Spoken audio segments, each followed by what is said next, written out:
Welcome to the Develop Yourself podcast, where we teach you everything you need to land your first job as a software engineer by developing yourself, your skills, your network, your habits, and more. I'm Peter Elb, I'm one of your co-hosts, and today we're talking about something that I've been doing for the past year, and if you've been following the podcast, then you know that, and that is being a freelance software engineer. Specifically today, I want to talk about 4 strategies for getting clients, because getting clients is the lifeblood of being a freelance software engineer. So if you can pull these strategies off reliably, then you'll consistently get clients and you'll be able to be a freelance software engineer. And really, the big point that I want to make here is I know a lot of you are either learning to code or thinking about learning to code, and usually with the goal of getting a regular 9-to-5 job. And I want to emphasize that that doesn't have to be the only path. Doing something like freelancing is also an option. And so I really want to make that into something that's viable in your minds, because it is. So without further ado, let's go ahead and get into it. And when it comes to finding reliable work, 4 particular strategies come to mind for me.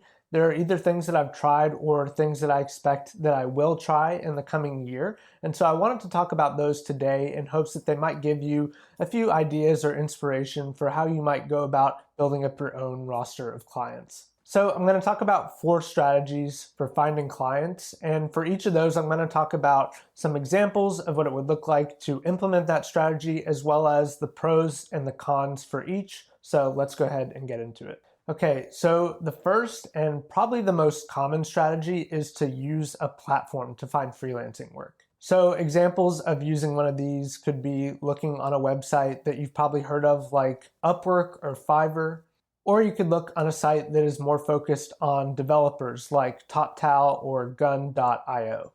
I think most people, when they think about freelancing, think about starting maybe on one of these platforms, assuming you don't have your own audience or brand. We'll talk about that in a second.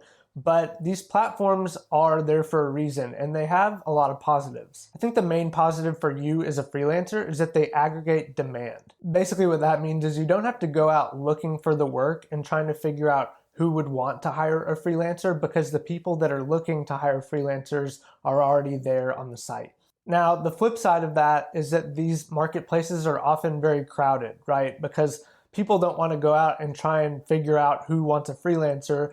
The people that want the freelancers are already there. And so the way that these platforms work is they attract a large number of candidates, and then the people who are hiring whittle them down. So you're competing by nature against a lot of other people. Another thing that comes along with that is it's really hard to stand out, and the whole process is not very personalized. So it's not about getting to know you as a developer. It's really about trying to oftentimes have the lowest rates or prove that you can do the work the best, but that's often hard. So there's just a lot that comes along with these platforms that is challenging. You're probably going to make less money, and in the case of sites like Fiverr, the contracts or gigs are often not very long-term either. And so you often end up having to go out and find more and more work, and you end up spending a lot of time on that lead generation. I mentioned that the platforms aren't very personalized. It's hard to stand out and be yourself.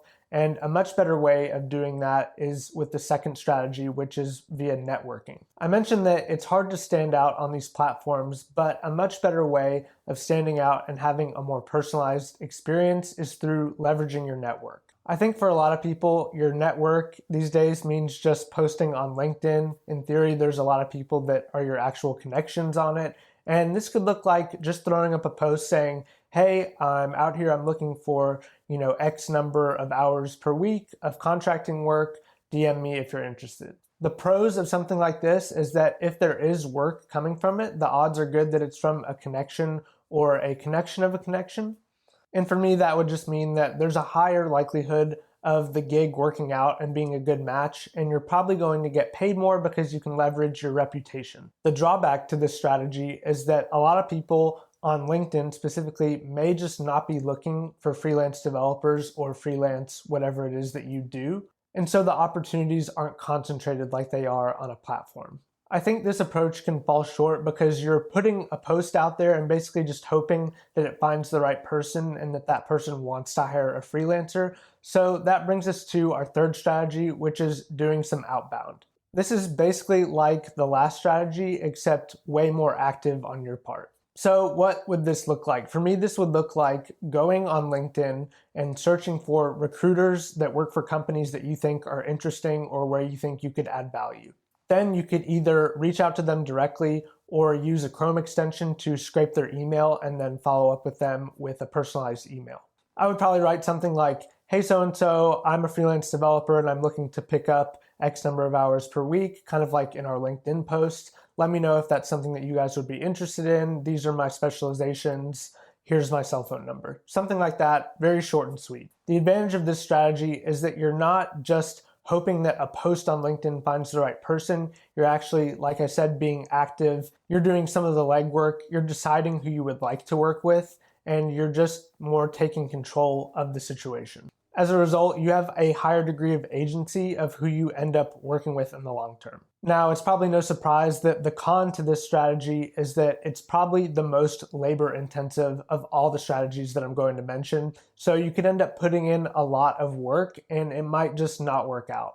And that brings us to our last strategy, which is probably the best strategy, but also the hardest one to pull off. Kind of like running a SaaS. I talked about in one of my past videos, the SaaS is kind of like the holy grail for developers because it provides passive income. This is like the holy grail of freelancing, and that is inbound. This basically looks like people are coming to you, and that's either through your reputation, a brand you've built up, an audience you have online, SEO, stuff like that.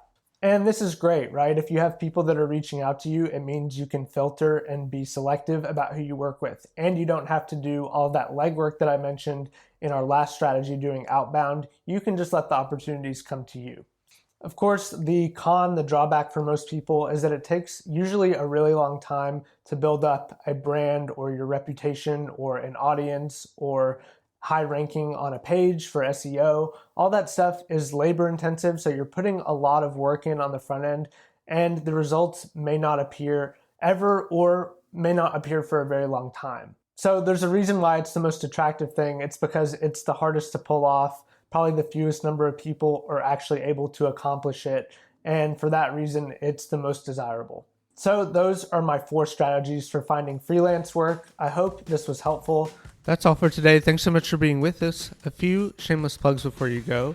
My YouTube channel is at youtube.com/PeterElbaum. Parsity is at parsity.io, and we also have a free cohort-based 30-day JavaScript course at dev30.xyz. Thanks so much for being with us, and we'll see you in the next one.